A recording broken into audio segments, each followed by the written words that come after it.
Assalamualaikum. Jangan lupa like, comment, and subscribe. Bye. Bismillahirrahmanirrahim. Assalamualaikum warahmatullahi wabarakatuh. Alhamdulillahi rabbil alamin. Wassalatu wassalamu ala asyrafil anbiya'i wal mursalin wa ala alihi wa ashabihi ajma'in. Raditu billahi rabba wa bil islami dina wa bi Muhammadin nabiyya wa rasulah. Rabbi syrah li sadri wa yassir li amri wahlul 'uqdatam min lisani yafqahu qawli. Allahumma ja'al jam'ana hadha jam'an marhuma wa tafarruqana min ba'dihi tafarruqan ma'suma. Kaum muslimin dan muslimat sidang jamaah subuh yang dirahmati Allah, kita lanjutkan kajian kita pada surah Al-Muzammil. Jadi sudah sampai ayat ke-10. Jadi pada ayat sebelumnya ini supaya nyambung ya. Jadi kalau dalam kajian tafsir namanya munasabah. Jadi munasabah itu tasalsul. Tasalsul itu ada hubungan. Jadi dari ayat dari Bismillahirrahmanirrahim sampai An-Nas itu semua terkait, tidak ada yang terputus. Jadi supaya tidak terputus, ayat 9 pada pertemuan yang lalu itu membahas tentang tawakal. Jadi kita disuruh bertawakal kepada Allah dalam keadaan apapun ya. Bahkan Imam Ar-Razi dalam tafsir beliau mengatakan, "Lau ittakhadtani waliyan," ya. Kalau kamu betul-betul bertawakal kepadaku, maka terimalah fasbir ala ma yaqulun. Maka bertawakallah kepadaku, terimalah apa adanya. Apapun yang mereka katakan. Kalian mendakwahi mereka, mereka melawan, yang jelas kamu terima saja. Kalau kamu bertawakal. Berarti kalau tidak bertawakal kita nggak bisa menerima. Termasuk kehidupan ini begitu juga. Jadi pada ayat sebelumnya juga bercerita tentang kenapa kita bertawakal kepada Allah, Rabbul Masyriqi wal Maghrib. Di situ ada di dalam Al-Qur'an itu ada 3 model. Rabbul Masyriqi wal Maghrib, Rabbul Masyriqaini wal Maghribaini, Rabbul Masyariqi wal Magharib. Apa bedanya? Rabbul Masyriqi wal Maghrib itu perbedaan siang dan malam. Artinya kenapa ini sudah pagi, kemudian nanti setelah asar sudah malam lagi. Ini perubahan waktu ini menunjukkan perubahan tanggal ya. Jadi perubahan tanggal. Makanya masuk bulan Syawal itu ketika habis Ramadan kapan? Setelah buka puasa. Setelah buka puasa langsung masuk Syawal. Jadi bukan jam 12 malam, tidak. Makanya ikhtilaful laili wan nahar. Maka yang dikatakan Rabbul Masyriqi wal Maghrib, yang mengatur siang dan malam itu adalah Allah. Kenapa bisa ada siang dan malam? Karena diatur oleh Allah Subhanahu wa taala. Perubahan waktu, ya. Umur kita makin bertambah itu dengan berjalannya siang dan malam. Terus seperti itu. Siang malam, siang malam. Siang malam tidak pernah berubah, tapi umur kita terus bertambah. Kemudian nanti ada ayat lain, Rabbul Masyriqaini wal Maghribaini. Dua barat dan 2 timur. Kalau tadi barat dan timur. Rabbul Masyriqi wal Maghrib, yang mengatur barat dan timur itu adalah Allah. Mengatur siang dan malam adalah Allah. Maka kalau kita baca ayat nanti Rabbul Masyriqi wal Maghrib, siang dan malam. Rabbul Masyriqaini wal Maghribaini itu 2 musim. Maka ada musim panas, ada musim hujan. Jadi paling enggak di setiap dunia itu walaupun tidak ada musim semi, nayahana musim semi, kita tidak ada musim semi, tidak ada musim gugur. Paling enggak 2 musim ini pasti ada, musim panas dan musim hujan. Walaupun negara itu tidak pernah hujan, dalam setahun sekali pasti hujan dia. Ini namanya Rabbul Masyriqaini wal Maghribaini. 2 timur dan 2 barat. Mana 2 timur 2 barat, 2 musim, minimal dia 2 musim. Yang ketiga, Rabbul Masyariq wal Magharib. Allah yang menguasai barat dan timur. Baratnya sampai berapa kali diulangi oleh Allah. Itu apa maksudnya? Matahari itu terbitnya bukan dalam satu koordinat saja, dia bisa berubah-ubah. Jadi artinya apa? Dalam koordinat sekian, besok koordinat sekian, besok koordinat sekian. Maka dalam 1 tahun itu Kalau tidak 1 kali atau 2 kali matahari pas di atas Ka'bah. Selain daripada itu tidak. Ya, ini namanya Rabbul Masyariqi wal Magharib. Yang mengatur proses seperti itu adalah Allah Subhanahu wa taala. Makanya karena Allah sudah mengatur seperti itu, fattakhidhu wakila. Jadikanlah Allah sebagai penjagamu. Maka kita disuruh untuk bertawakal kepada Allah. Ini hubungannya apa? Nabi Muhammad sallallahu alaihi wasallam ketika mendakwahi, kalau dalam istilah tafsir Jalalain, Sanadid Al-Quraisy, pembesar Quraisy. Beliau mendakwahi pembesar Quraisy. Pembesar Quraisy itu melawan. Maka Allah katakan, kamu jadikan saya saja sebagai penjagamu. Fattakhidhu wakila. Maka makna wakila di situ adalah hafizan. Kalau dalam tafsir Al-Qurtubi beliau mengatakan hafizan, penjaga. Untuk apa kita takut kalau kita dijaga oleh Allah? Kepuyo dia, Pak. Untuk apa kita takut masalah rezeki kita kalau kita memang dijaga oleh Allah Subhanahu wa taala? Maka Allah katakan fattakhidhu wakila. Sekarang kita lanjut ayat ke-10. Ini masih ada hubungannya dakwah Nabi kepada orang kafir Quraisy. Berarti nanti kita jangan mengambil kesimpulan begini. Ini ayat ini kan khusus untuk Nabi saja ketika mendakwahi orang Quraisy. Imam Syarawi mengatakan kullu khitabin lin nabi khitabun li ummatihi. Jadi setiap ada dialog Allah dalam Al-Qur'an dengan Nabi Muhammad itu berlaku juga untuk umat Nabi Muhammad. Artinya berlaku untuk sepanjang masa. Ketika Nabi mendakwahi orang kafir Quraisy menjadi contoh bagi kita ketika kita mengajak orang lain untuk salat, beribadah dan lain sebagainya. Kalaupun mereka tidak mau, kamu tenang saja kata Allah, fattakhidhu wakila. Jadikan Allah itu sebagai penjagamu. Anda berlaya nih, Pak. Kemudian Allah Subhanahu wa taala menyuruh juga Nabi Muhammad, A'udzu billahi minasyaitonir rajim. Bismillahirrahmanirrahim. Wasbir ala ma yaqulun. Bersabarlah kamu hai Muhammad terhadap apa yang mereka katakan kepadamu. Jadi tugas Nabi cuma dakwah saja, Pak, mendakwahi saja. Jadi tidak menghakimi. Menghakimi begini, oh kamu begini, oh kamu tidak. Dakwahi saja. Apapun yang mereka katakan kamu terima saja ya Muhammad. Makanya sabar itu kalau di dalam kitab A'malul Qulub yang dikarang oleh Dr. Yasir Burhami, termasuk juga dalam tafsir Jalalain. Kalau Imam Jalalain 2 membagi sabar. Dr. Yasir Burhami 3, Pak. Dalam tafsir Sawi juga 3. Sabar yang pertama, as-sabru fi ta'atillah. Sabar untuk terus taat kepada Allah Subhanahu wa taala. Ketika geyu temayak, kita salat, enggak usah protes-protes, Pak. Kita disuruh puasa, kita puasa, jangan protes-protes, Pak. Kita disuruh bayar zakat, kita bayar zakat, jangan protes-protes, Pak. Ini namanya sabar terhadap perintah Allah. Jangan pernah bertanya, ya Pak. Karena apa? Akal manusia kadang-kadang tak sanggup dia menjangkau, Pak, setiap perintah Allah Subhanahu wa taala. Yang jelas setiap perintah Allah itu la yukallifullahu nafsan illa usaha. Apapun yang kita lakukan ini, semua perintah ini tidak jauh dari kesanggupan yang dilakukan oleh manusia itu. Manusia sanggup melakukannya. Kenapa yang lain sanggup? Kenapa salat tidak sanggup? Naik gunung dia sanggup naik gungung. Sekarang diajak goes-goes dia sanggup. Diajak jalan kaki dia sanggup. Kenapa pergi ke masjid tidak sanggup? Maka ketika Allah menyuruh kita untuk salat, Allah tahu kita sanggup bukan tidak sanggup. Ini yang pertama. Yang kedua, as-sabru fi maksiatillah. Bersabar untuk meninggalkan maksiat. Allah tahu kita sanggup bukan tidak sanggup. Oh, ada syaitan. Inna kaida syaitani kana dha'ifa. Allah mengatakan pengaruh syaitan itu sedikit sekali sama kamu. Cuma pengaruh yang berat sekali dalam beribadah, kata Imam Al-Ghazali, itu level paling tinggi adalah an-nafsu, Pak. Jiwa manusia itu sendiri, Pak.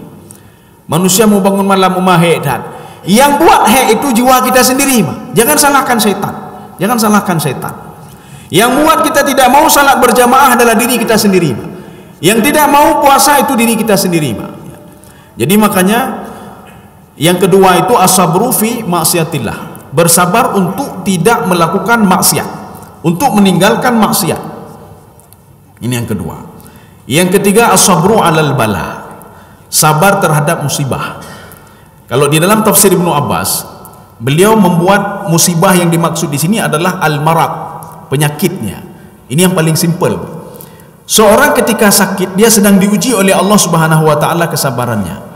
Ini sabar enggak dia? Padahal penyakitnya cuma sedikit, ya, diuji oleh Allah. Jadi sabar itu mencakup 3 cakupan. Sabar terhadap perintah Allah, sabar terhadap maksiat untuk tidak berbuat maksiat, dan sabar terhadap bala, musibah yang menimpa kita. Minimal itu adalah penyakitnya. Tapi kalau tiga-tiga ini tidak ada sama kita, atau salah satunya tidak ada, maka kita tidak dianggap sebagai orang yang bersabar. Maka Allah mengatakan kepada Nabi Muhammad, wasbir ala ma yaqulun. Sekarang kita lihat di dalam tafsir Ar-Razi. Dalam tafsir Ar-Razi, apa kata Ibnu Razi? In takhaztani lamma takhaztani waliyan fasbir ala ma yaqulun. Kalau kamu ya Muhammad sudah menjadikan saya sebagai penjagamu, sudah menjadikan saya sebagai walimu, maka bersabarlah terhadap apa yang mereka katakan kepadamu. Maka coba perhatikan dalam Al-Quran atau perhatikan dalam sejarah, ada nggak Nabi Muhammad membantah, Nabi Muhammad melawan mereka? Tidak. Apapun yang mereka lakukan. As bin Wa'il mengatakan kepada Nabi Muhammad sallallahu alaihi wasallam, anta abtar ya Muhammad, kamu itu pembawa sial ya Muhammad, kamu tidak bisa diuntung ya Muhammad. Tidak ada satu kata pun yang keluar dari mulut Nabi Muhammad sallallahu alaihi wasallam. Tetapi ayat Al-Quran yang turun, inna syani'aka huwal abtar. Ya. Jadi artinya apa? Nabi Muhammad ketika mendakwah tidak ada protes-protes, sabar saja. Ya. Kalau dalam tafsir Jalalain, Imam Jalalain mengatakan ayat ini diturunkan sebelum turun ayat jihad. Maka ketika turun ayat jihad, ketika mereka macam-macam dengan orang mukmin, maka Allah menyuruh mereka untuk melawannya. Ya. Kaum muslimin sedang jamaah yang dirahmati Allah, ada di dalam surah Ali Imran. Ketika Nabi Muhammad SAW terjadi perang Uhud, waktu perang Uhud. Jadi waktu perang Uhud, yang pertama sekali itu pasukan mukmin itu pasukan Rasulullah SAW, mereka sudah menang. Dan Rasulullah memerintahkan yang di atas bukit jangan turun ke bawah. Jadi masing-masing pada posisinya. Akhirnya yang atas itu mereka turun untuk mengambil ghanimah, harta rampasan perang. Akhirnya naiklah pasukan Khalid bin Walid dan menyerang mereka, sehingga syahid sampai berapa puluh orang. Ketika itu Rasulullah SAW dan para sahabatnya itu mereka lari kocar-kacir, termasuk Rasulullah bersembunyi di sebuah gua Uhud. Dalam tafsir Baidawi dikatakan di dalam gua Uhud itu Nabi Muhammad dan Jibril. Beliau mengatakan juga waqila Nabi Muhammad, Abu Bakar As-Siddiq dan Jibril. Ada yang mengatakan di situ ada Umar bin Khattab radhiyallahu anhu. Tatkala itu Abu Sufyan naik ke atas kuda dan mengacungkan pedangnya dan mengatakan, "Aina Muhammad? Di mana Muhammad? Kenapa kamu bisa kalah? Coba lihat saya. Wabil Latta wal Uzza wal Manat.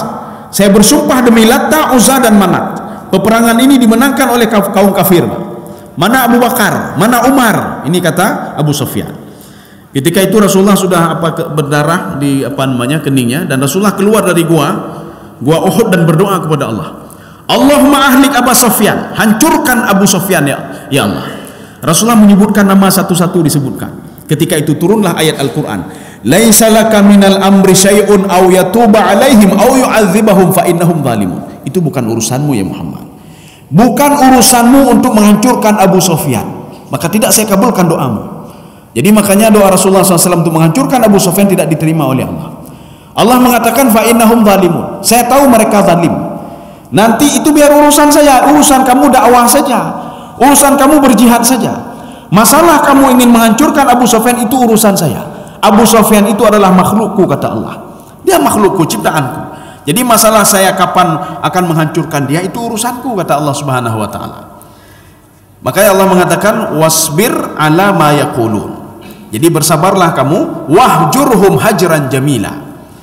Ini ungkapan kata-kata ini, wahjurhum hajran jamila. Kata-kata ini pernah diungkapkan oleh pamannya Nabi Ibrahim. Ada yang mengatakan ayahnya Nabi Ibrahim, yaitu Azar.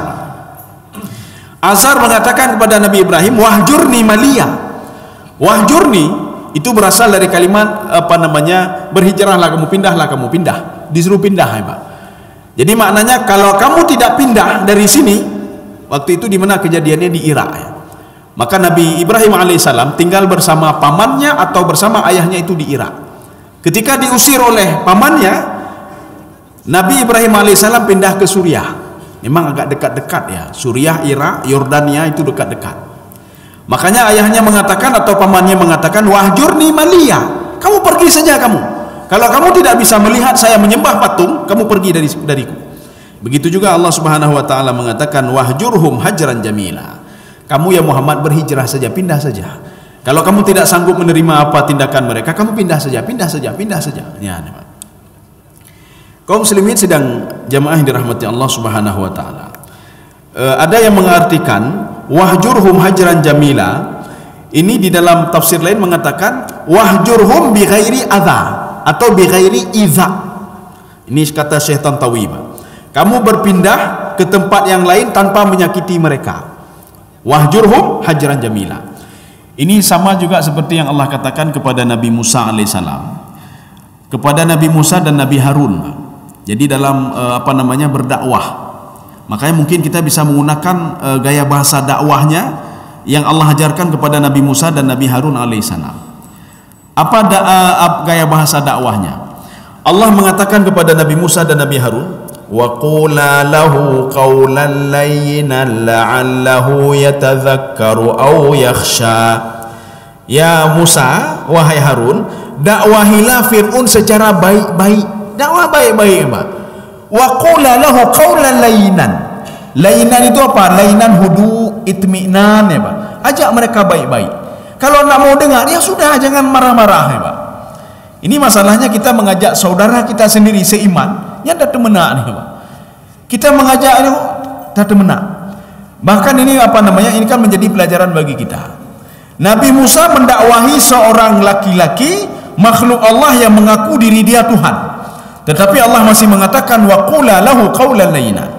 Dakwahilah dia secara baik-baik. Katakanlah dengan kalimat yang santun, ya, kalimat santun.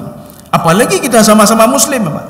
Kalau kita melihat nanti saudara kita wudunya salah, kita tegur saja baik-baik, ya. Tegur baik-baik. Baik tak temenak, Pak. Oh, panena ke terima orang temayang lagi nya, Pak. He, nak temayang nak terima, Pak. Pahai dah neraka lagi, oh, ya, Pak. Jadi kita dakwahi baik-baik. Ininya salah, cara wudunya salah. Ini kalau di dalam hadis rukuknya salah, sujudnya juga salah. Ini bacaannya salah, ya, cara baik-baik. Ini begitu juga. Jadi Allah mengatakan wahjurhum hajran jamila. Jadi hijrahlah kamu bi ghairi adza, bi ghairi iza, tanpa menyakiti mereka. Coba perhatikan. Sebelum turunnya, ini kalau dalam tafsir Jalalain beliau mengatakan qabla nuzuli ayatul qital. Sebelum turun ayat untuk berjihad. Coba perhatikan dalam sejarah, ada enggak Rasulullah melawan suku Quraisy? Tidak. Ada enggak Rasulullah mengatakan ketika mereka mengusir kemudian melawan? Tidak juga. Kecuali ketika turun ayat perang, ketika turun ayat jihad, ketika mereka macam-macam maka disuruh lawan. Seperti Abdullah bin Jahsy.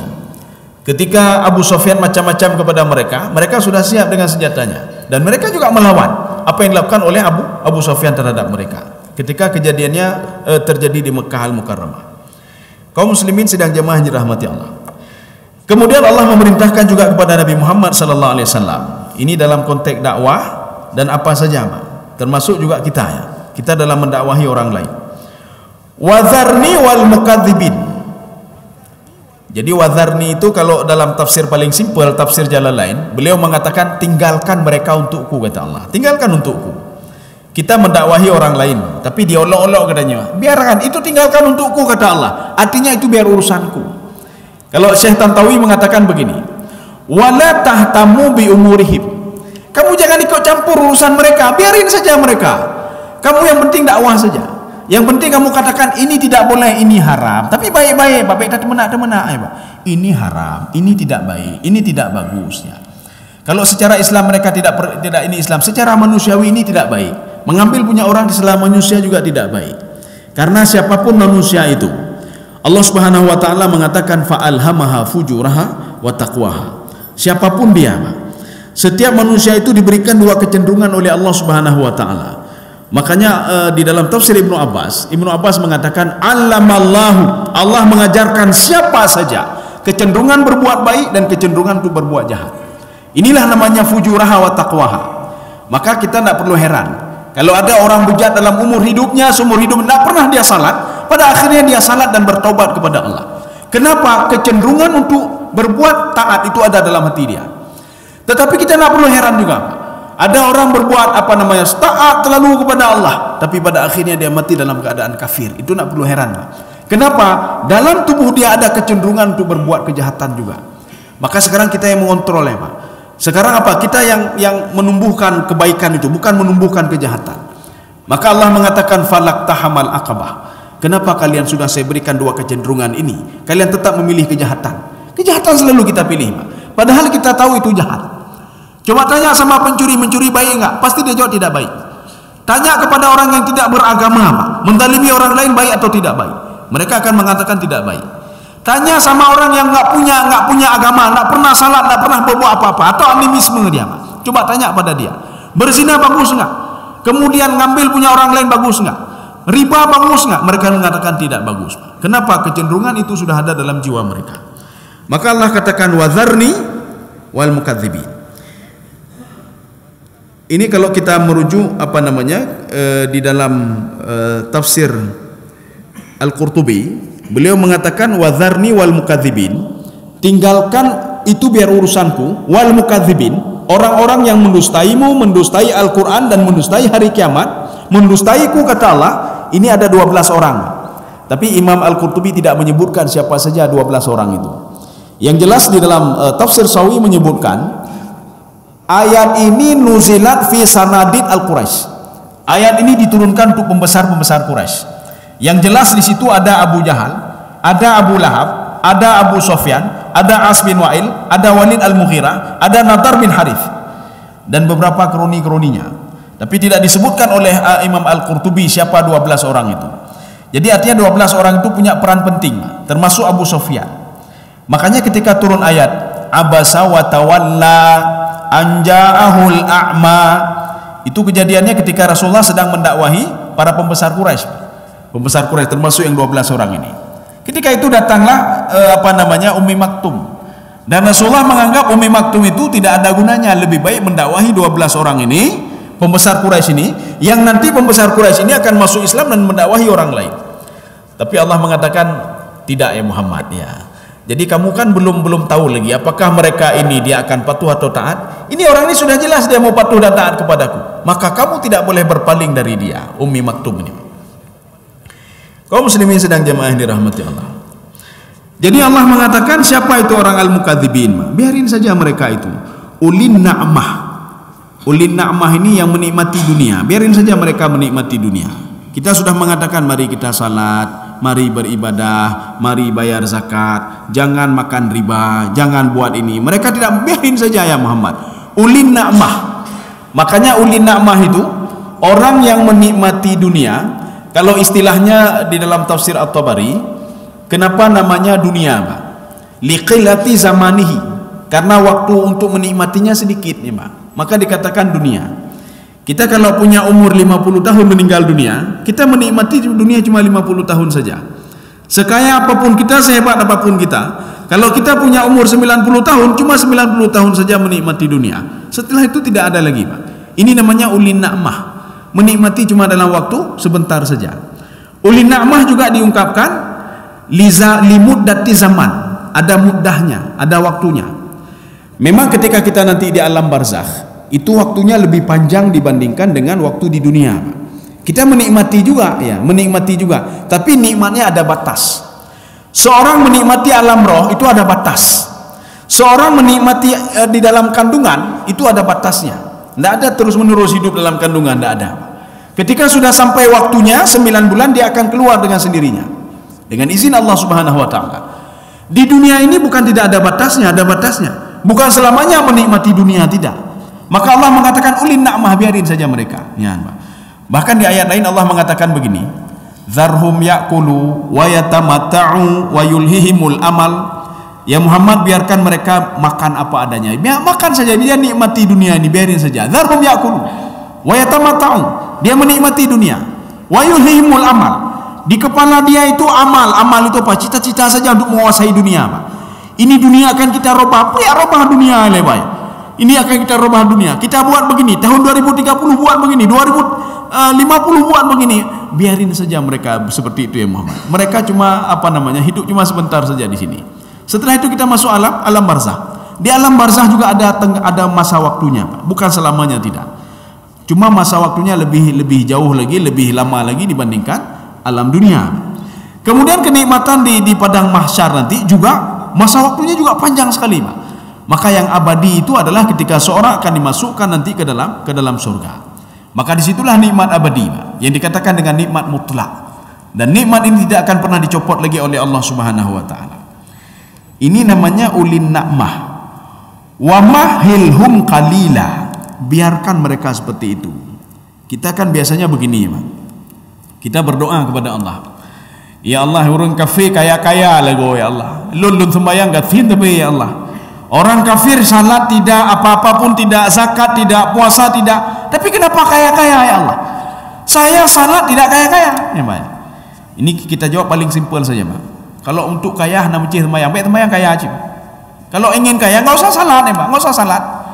Kalau ingin kaya enggak usah puasa, ya, Pak. Enggak usah puasa. Maka Allah mengatakan dalam Al-Quran, "Man kana yuridul ajila ta'ajjalna lahu fiha ma nasha." Kamu mau kaya, kamu kata Allah. Tak perlu salat, kamu kata Allah. Tak perlu salat baik sembahyang, Pak. Salat itu bukan untuk kaya, Pak. Bahkan salat itu lebih daripada kaya, Pak. Kalau kita memahami hakikat salat itu sendiri, Pak. Jadi kalau kamu ingin kaya, kata Allah, tanpa salat pun bisa, tanpa puasa pun bisa, tanpa mendengar perintah pun juga bisa, kata Allah. Man kana yuridul ajila. Siapa mau kaya dengan cepat, kata Allah, ajjalna lahu fiha ma nasha. Saya permudah lagi hidupnya, kata Allah. Inilah maksudnya. Wa mahilhum qalila. Tetapi kata Allah dalam tanda kutip, ya nama. Makna wa mahilhum qalila limuddatin qasirah. Kenikmatan itu cuma sebentar saja. Cuma saya berikan, kata Allah. Cuma saya berikan. Cuma saya siksa dia, kenapa nanti? Karena dia tidak patuh dan taat kepadaku. Kalau dia menginginkan dunia, saya berikan. Menginginkan kekayaan, saya berikan. Menginginkan harta, saya berikan. Menginginkan jabatan, saya berikan. Semua saya berikan, kata Allah. Ya. Kaum muslimin sedang jemaah yang dirahmati Allah. Ajjalna lahu fiha ma nasha. Liman nurid. Sebagian membaca ayat ini dengan lima yurid. Siapa yang mau lagi? Soal maha kaya. Hana mencih semayang. Ya, hana mencih semayang. Hana mencih bayi takut. Mau buat maksiat pun bisa jadi kaya, kata Allah Subhanahu wa taala. Tetapi ingat, thumma ja'alna lahu jahannam. Ini thumma ini itu menunjukkan litaba'udil ahwal. Ada yang mengatakan bukan litaba'udil ahwal, tidak. Lil iqa apa namanya? Ta'qib ya. Setelah itu akan saya persiapkan azab untukmu, kata Allah. Ada yang mengatakan azab di dunia, ada yang mengatakan azab di akhirat. Ada yang mengatakan dua-dua. Ada yang mengatakan pemberian Allah itu merupakan azab bagi mereka. Liyu'adzibahum biha fid dunya wa tazhaqa anfusuhum. Kaum muslimin sedang jamaah yang dirahmati Allah. Maka biarkan wa mahilhum qalila. Maka ini juga konsep dakwah kita, Pak. Kita mendakwahi orang lain, mari kita salat. Hai dengar, Pak, itu benar ada, Pak. Biarin saja, putar aja, Pak. Kita akan mengajak saja. Ini setelah kita berdakwah 1 tahun, 2 tahun, 3 tahun, yang pep-pep belum ada, Pak. Hei, tak dakwah kampung yo. Hei, tak dakwah kampung je. Habis tak dakwah hanai semayang. Itu bukan urusan kita, Pak. Habis tak dakwah hanai bayi zakat. Itu bukan urusan kita, Pak. Urusan kita cuma dakwah saja. Kita mengajak saja. Nak mau ikut ya sudahlah. Ya, Pak. Nak mau ikut ya sudahlah. Kaum muslimin sedang jemaah yang dirahmati Allah. Ya, ini sekarang ayat ini. Jadi Allah memberikan sinyal kepada kita, kamu tenang saja ya Muhammad. Kamu tenang saja wahai umat Muhammad. Ya. Inna ladaina angkalan. Saya butuh terjemahan ini, Pak. Ya, coba diterjemahkan, Pak. Karena sesungguhnya pada sisi kami ada belenggu-belenggu yang berat dan neraka yang menyala-nyala. Ini apa maksudnya? Ini inna ladaina, lam itu lam tahqiq namanya, Pak. Lam tahqiq.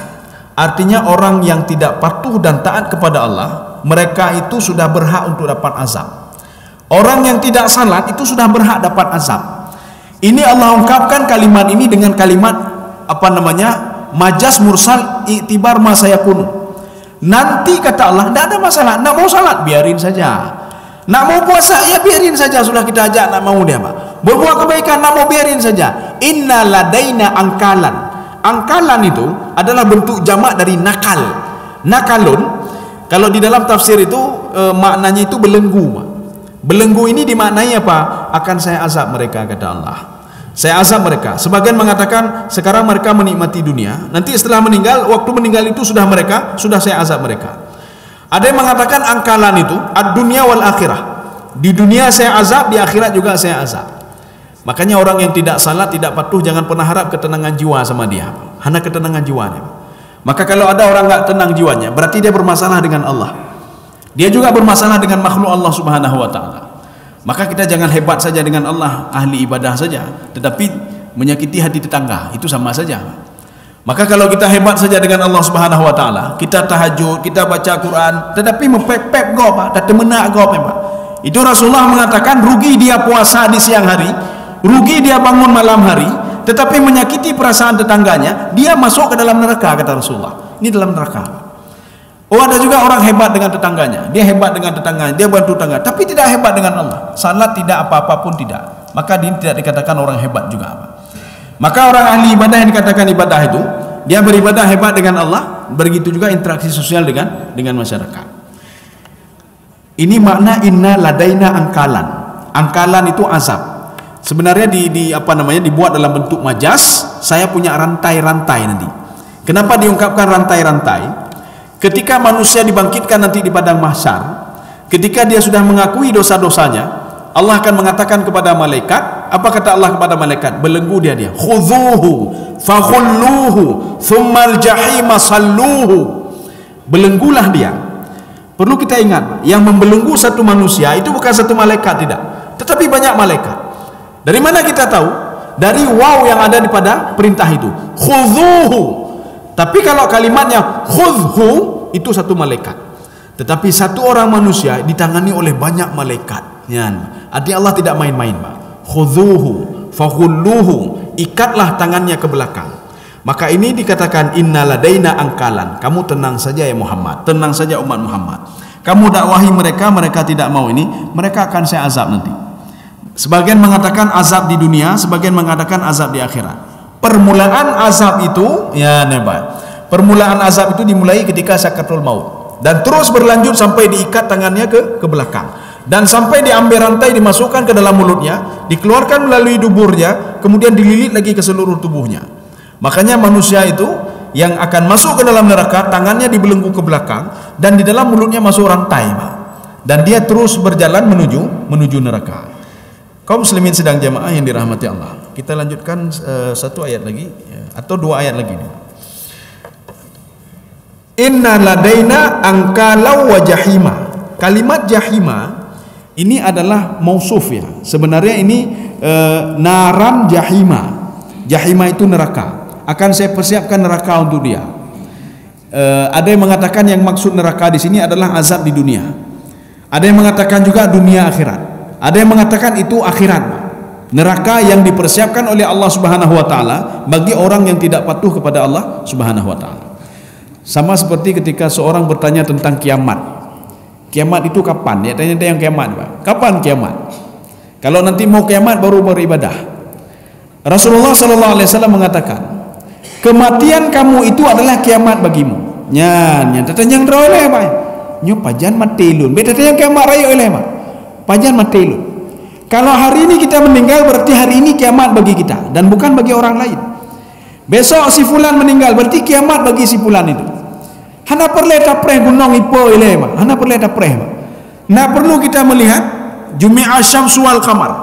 Ketika matahari diadu dengan bulan, hana perlu tapreh ma. Tapreh nyo kita nyo umum make matamah ma. Nyo umum make matamah ibadah hana sapu tanda pubut ma. Ibadah tan saputan. Maksi terus bertambah. Apakah kita akan menikmati dunia yang sebentar ini saja dan menghadapi kesengsaraan yang selama-lamanya? Kan bodoh namanya, Pak. Makanya kata Imam Al-Ghazali di dalam kitab beliau Ihya Ulumuddin, bodoh seorang itu, kata Imam Ghazali, Pak. Dia hidup di dunia ini, dia kumpulkan harta, puluhan tahun dia kumpulkan harta. Setelah itu dia nikmati harta itu. Setelah itu dia meninggal dunia. Kan bodoh namanya, Pak. Ketika dia meninggal dunia, dia meninggalkan seluruh apa yang sudah dia cari selama puluhan tahun. Kan bodoh namanya. Kalau yang tidak bodoh, dia menyimpan itu untuk selama-lamanya abadi, itu tidak bodoh namanya. Tapi ini bodoh namanya, Pak. Kalau kita salah, kita tidak bodoh. Kenapa? Kita yakin ada kehidupan setelah mati, Pak. Kalau kita bayar zakat, kita tidak bodoh, Pak. Cerdas. Kenapa? Kita mempersiapkan sesuatu hal kehidupan setelah mati, Pak. Kita persiapkan bekal, Pak. Kita salat, kita patuh, kita puasa, menjalankan perintah Allah, kita meninggalkan maksiat karena kita tahu kita akan dibangkitkan oleh Allah Subhanahu wa taala lagi nanti.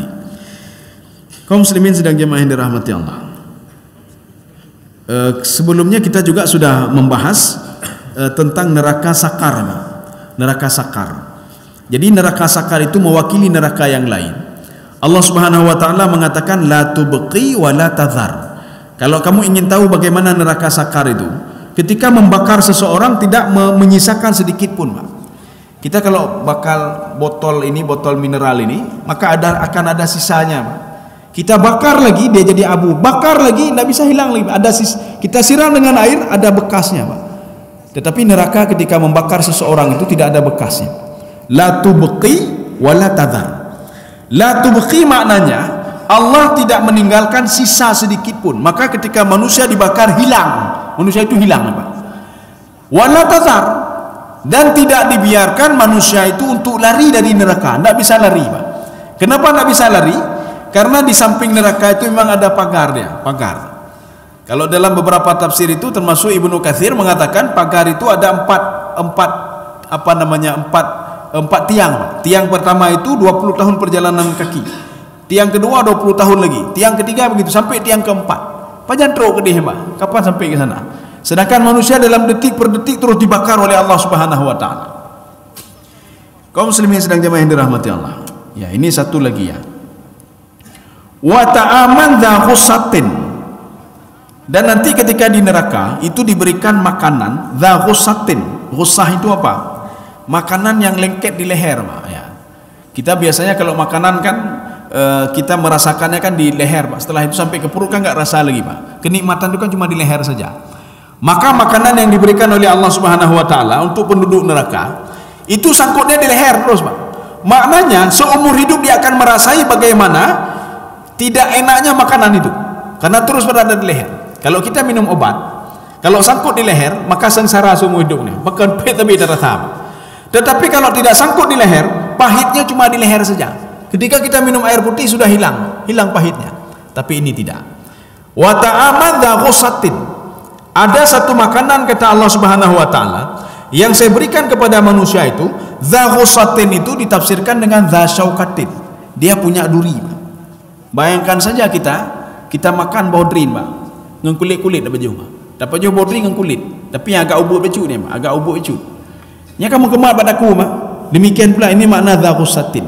Itu bagi penduduk neraka. Kenapa? Karena dulu dia tidak mau mendengarku, tidak mau patuh pada perintahku. Ini sebagaimana perjanjian Allah Subhanahu wa taala dengan Nabi Adam alaihissalam. Kalau kita merujuk ke dalam tafsir Al-Baydawi, Imam Baydawi mengatakan ketika Allah menawarkan amanah, itu Nabi Adam menerima amanah itu, Pak. Inna aradnal amanata 'ala samawati wal ard. Saya menawarkan amanah kepada langit dan bumi, mereka tidak mau, Pak. Ya, mereka tidak mau. Kenapa tidak mau? Ketika langit dan bumi bertanya kepada Allah Subhanahu wa taala, apa amanah itu? Kalau kamu mau menjalankan semua perintahku, maka akan aku berikan reward. Kalau seandainya kamu tidak mau menjalankan perintahku, akan aku azab kamu. Maka langit dan bumi, penduduk langit dan bumi juga, termasuk di situ ada para malaikat. Mereka mengatakan, kami patuh saja ya Allah, kami taat saja ya Allah. Tidak usah engkau berikan kewajiban taklif itu, tidak usah. Ketika itu disahuti oleh Nabi Adam alaihissalam. Makanya Allah mengatakan, Nabi Adam bertanya, apa konsekuensinya? Kalau kamu patuh, akan aku lipat gandakan pahala untukmu dan pengikut-pengikutmu dan keturunan-keturunanmu. Tapi kalau kamu berbuat dosa, akan saya berikan punishment, akan saya berikan azab. Disepakati, Pak. Ya, disepakati. Jadi makanya ketika mereka tidak patuh, maka nanti ketika dalam neraka akan diberikan wa ta'aman dha ghussatin wa azaban alima. Ditambah lagi apa? Azaban alima. Di dalam Al-Quran itu ada azabun alim, azabun syadid, azabun azim, azabun muqim. Azabun alim itu identik dengan kulit, Pak. Yang kulit. Kalau kita ingin tahu bagaimana azab neraka itu, coba dekatkan diri kulit ini dengan api, Pak. Ya, ini alim namanya. Ada satu lagi nanti azabun muqim. Muqim itu apa? Muqim itu lagi Pak. Kita itu bermukim, tinggal di sebuah tempat. Salah satu kewajiban salat Jumat itu adalah mukim. Kita itu bermukim di sebuah tempat. Maka salat Jumat itu tidak diwajibkan bagi musafir. Kalau mau salat, enggak mau salat ya salat duhur saja, ya, Pak. Bagi musafir dia pergi dah kemana-mana pergi, Pak. Tapi bagi mukim itu wajib, Pak. Makanya yang dimaksud azab mukim, azabnya terus menerusnya. Seperti orang mukim di sebuah tempat, dia terus menerus tinggal di situ. Lagi bahasa katanya atau lu, Pak. Nyan, Pak. Tinggal ina tapi. Lahir di sinan, tikula di sinan, meninggal di sinan, Pak. Meninggal di sinan. Jadi makanya azab mukim begitu juga. Seorang diazab di situ dan tidak pernah berpindah-pindah, dia terus di situ, Pak. Azabun syadid. Azabnya terus bertambah. Tidak pernah berkurang azab neraka. Kalau pertamanya 20% naik, 100% naik, 500% naik, 1000% naik, 2000% naik, 3000 terus naik terus azabnya Pak. Ya. Ada nanti azab muhin. Azab muhin adalah azab Allah Subhanahu wa taala kepada pembesar-pembesar yang mereka akan diazab dan disaksikan oleh rakyatnya. Maka kalau ada nanti pembesar-pembesar zalim, ada pemimpin zalim, dia akan diazab di depan rakyatnya Pak. Maka Fir'aun akan diazab di depan rakyatnya nanti, azab muhin Pak. Kemudian Numrud akan diazab di depan apa namanya, rakyat-rakyatnya juga. Kemudian ada raja-raja zalim Pak. Raja Bakhtansar dan beberapa raja-raja yang zalim lainnya akan diazab di depan rakyatnya. Dia akan dihina oleh Allah Subhanahu wa taala dengan azab itu. Ini kalau disebutkan dalam Al-Qur'an, azabun muhin ya. Kaum muslimin sedang jemaah yang dirahmati Allah. Saya rasa cukup ya. Wa ta'aman dza ghussatin. Ini kalau dalam tafsir ini disebutkan mararatin karahatu ta'mi rihul al-khabith al-matin. Jadi makanan neraka itu mararah, pahit. Ya, ini kalau kita ingin tahu bagaimana rasanya makanan neraka itu, Pak. Karahatu ta'mi. Jadi kita tidak suka kepada baunya, tidak suka kepada rasanya. Ya, tidak suka kepada rasanya. Rihun khabith al-matnin. Jadi baunya bau busuknya. Maka ketika seseorang itu masuk ke neraka, maka disinilah keadilan Allah. Semua diberikan oleh Allah. Penduduk surga diberikan makanan, penduduk surga diberikan tempat, penduduk neraka dapat juga. Mereka dapat apa, makanan ada, tempat ada, bahkan bisa request. Penduduk neraka aja request, Pak. Oh, saya nak mau makanan ini, makanan mana? Mau yang satu lagi? Sama juga. Ada 3 request nanti, Pak, dalam neraka. Tapi tetap diberikan makanan. Tapi dalam surga itu hanya perlu request ka cukup jai kan. Sehingga di dalam hadis kursi ketika Allah berdialog dengan penduduk surga, apakah cukup yang sudah saya berikan? Apa jawab penduduk surga? Mumang penduduk surga ni, Pak. Ya Allah, jangankan satu saja kalau habis loh ya Allah. Satu saja belum habis, apa lagi yang lain? Ya, Pak. Bagaimana kami menjawab cukup atau tidak cukup? Satu saja sudah tidak habis kami nikmati, apa lagi yang lain? Tapi penduduk neraka makanannya cuma 3 saja, Pak. Ya, cuma 3 saja. Salah satunya ini dza syaukatin atau dza ghussatin, makanan yang berduri, Pak. Itu rasanya apa? Mararah, pahit. Kemudian yang kedua natin itu bau busuk. Kemudian yang ketiga karahatu ta'mi. Karahatu ta'mi itu rasanya tidak mau kita ini, Pak. Kenapa? Ka'annahu ru'usu syayatin. Itu buahnya itu, makanan itu seperti kepala syaitan. Katanya sama syaitan dalam takalian, Pak. Ya, waktu ada kalian makanan lagi oleh syaitan, mentah hai dapat jauh ni, Pak. Hai dapat jauh ni, Pak. Ya. Apalagi sudah kita rasa. Ya. Maka di dalam tafsir Al-Baydawi, beliau menyebutkan ketika penduduk neraka minta makanan dari Allah, diberikan makanan oleh Allah, bukan tidak diberikan, Pak. Ketika sangkut di lehernya, mereka minta air, Pak. Yastaghitsu yughatsu bima'in kalmuhli yashwil wujuh. Mereka kehausan. Maka seorang ketika makan sesuatu lengket di ini, dia merasa kehausan dan mencari air, tapi tidak diberikan air dulu oleh Allah. Kalau dalam tafsir Al-Baydawi sampai puluhan tahun baru diberikan air oleh Allah. Air yang diberikan yughatsu bima'in kalmuhli yashwil wujuh. Seperti air yang panas sekali, air nanah itu belum kena mukanya sudah meleleh mukanya, Pak. Ya, nih, Pak. Jadi maknanya penduduk neraka air diberikan oleh Allah, makanan diberikan, bahkan tempat tinggal juga diberikan. Bahkan kalau dalam tafsir Al-Baydawi, itu tempat tinggalnya penduduk neraka itu apa? Qul a'udzu birabbil falaq. Dalam tafsir Al-Baydawi makna falak itu banyak sekali. Salah satunya apa? Al-qasru fi jahannam. Istana di dalam neraka. Ya, Pak. Rupanya di dalam neraka ada istana aja, Pak. Ada istana rupanya dalam neraka. Maka ini berita baik bagi orang yang tidak salat nih, Pak. Berita baik bagi orang yang tidak salat, orang yang tidak bayar zakat, orang yang berbuat maksiat, dia rupanya akan dapat istana dalam neraka nanti, Pak. Nah, istana, Pak. Ya, tidak perlu takut. Tidak perlu nanti saya kalau masuk neraka gimana tempat, hanya perleyo, Pak. Bahkan diberikan istana oleh Allah Subhanahu wa taala. Orang yang tidak salat begitu juga akan diberikan istana oleh Allah Subhanahu wa taala. Saya rasa cukup sekian, Pak. Jadi insyaallah pertemuan selanjutnya kita masih surah Al-Muzammil, tetapi ini bagaimana ini di ke belakang lagi, Pak, cerita ke belakang lagi. Jadi makanya manusia itu walaupun diberikan akal oleh Allah, diberikan hati oleh Allah, kadang-kadang diberikan satu contoh hanya itu mulai, Pak. Tidak masuk akal, Pak. Kadang-kadang ketika ditakut-takutan dengan isi neraka, hanya alah pandai nak cerita-cerita bentongan apa. Itu kan cerita saja itu. Mana ada mau kasih makanan begini, enggak ada itu. Makanya Allah uniknya Al-Qur'an, ketika sudah cerita tentang neraka, enggak percaya juga cerita tentang alam barzah, enggak percaya juga cerita tentang kehidupan dunia, enggak percaya juga cerita tentang bagaimana bumi ini dihancurkan oleh Allah, enggak percaya juga cerita tentang kematian lagi. Semua ini Allah lakukan supaya meyakinkan manusia kalau kehidupan dunia itu cuma sebentar saja, Pak. Ya, Pak. Maka itu uniknya Al-Qur'an. Menyogetanya apa nih, Pak? Habis dah cerita alah hai anu patih ka ni. Ya aweh juga ni. Ya, Pak. Tapi Allah tidak, Pak. Terus dengan berbagai cara, Pak, meyakinkan manusia kematian itu ada. Kehidupan setelah mati itu ada. Akhirat itu akan ada. Surga neraka itu ada, Pak. Maka ketika seorang kadang-kadang diceritakan tentang surga neraka, apa nenanya? Itu kan cerita dongeng-dongeng saja itu. Mana ada surga begini, mana ada neraka enggak ada itu.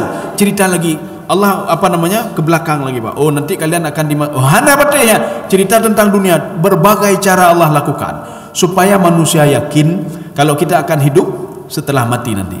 Mudah-mudahan ada manfaatnya bagi saya sendirinya, Mas sekalian. Subhanakallah bihamdika asyhadu an la ilaha illa anta astaghfiruka wa atubu ilaik. Assalamualaikum warahmatullahi wabarakatuh.